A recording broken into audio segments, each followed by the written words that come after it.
ఓ రోజు ఎండల తీరుగా ఎండలు కొడతనే ఉన్నాయి, ఇంకో రోజు అడప దడప వాన చినుకులు రాలుతూనే ఉన్నాయి. రైతులు వ్యవసాయం చేసేటి పంట భూములున్న జాగల కంటే ఎక్కువ పట్టణాలలోనే వానలు పడుతున్నాయి. ఆడ ఈడానేం లేదు, రెండు తెలుగు రాష్ట్రాలల్లో ఇదే కథ. ఇది సాలదన్నట్టు ఇప్పుడు అల్పపీడనం లేచిందంటుర్రు మొగులధికారులు.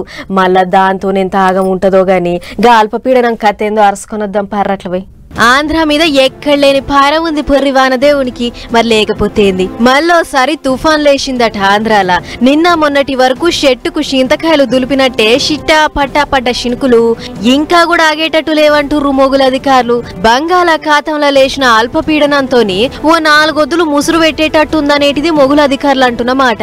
మళ్ళా చిన్నగా కూడా కాదట నుల్లో, గట్టినే పడేటట్టున్నాయట వానలు. రాబోయే 24 గంటల్లో పశ్చిమ వాయువ్య దిశలో పయనించి ఈ సుస్పష్ట అల్పపీడనం రేపు మధ్యాహ్నానికి వాయుగుండంగా ఏర్పడి నైరుతి బంగాళాఖాతం దానికి ఆనుకుని ఉన్న ఉత్తర తమిళనాడు, పుదుచ్చేరి మరియు దక్షిణ కోస్తా ఆంధ్రప్రదేశ్ తీరాలకు కొంత దూరంలో ఉండే అవకాశం ఉంది.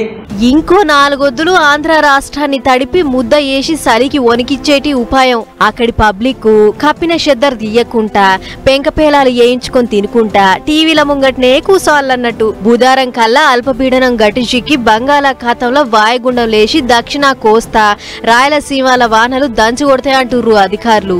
ఒంగోలు, నెల్లూరు, తిరుపతి, కడప జిల్లాలల్లా మంగళవారం నాడే అడప దడప శినుకులు రాళ్ళయి కూడా. ఇక బుధవారం నాడు గట్టినే పడేటట్టు ఉండుతోని ఆంధ్రాల ఆరెంజ్ అలర్ట్ పెట్టిర్రు మొగులధికారులు. బంగాళాఖాతానికి ఆనుకోనున్న సోట్లల్లా ఏం తక్కువ 50-60 కిలోమీటర్ల రువ్వడితోని గాలులు దోల్తాయట కూడా. జాలరన్నలు సముద్రంలకు పోవద్దని, పొలం పనులకు పోయేటి రైతన్నలు పాత గోడల ఇండ్లలో ఉండేటి పబ్లిక్ పైలంగా ఉండాలని హెచ్చరికలు జారీ చేసిర్రు కూడా. అధికారులు చెప్పేదేటు చెప్తూనే ఉంటారు గాని ఇగో పబ్లిక్ మీరు కూడా జర్రంత పైలంగా ఉండుర్రి. ఏం చెప్తున్నా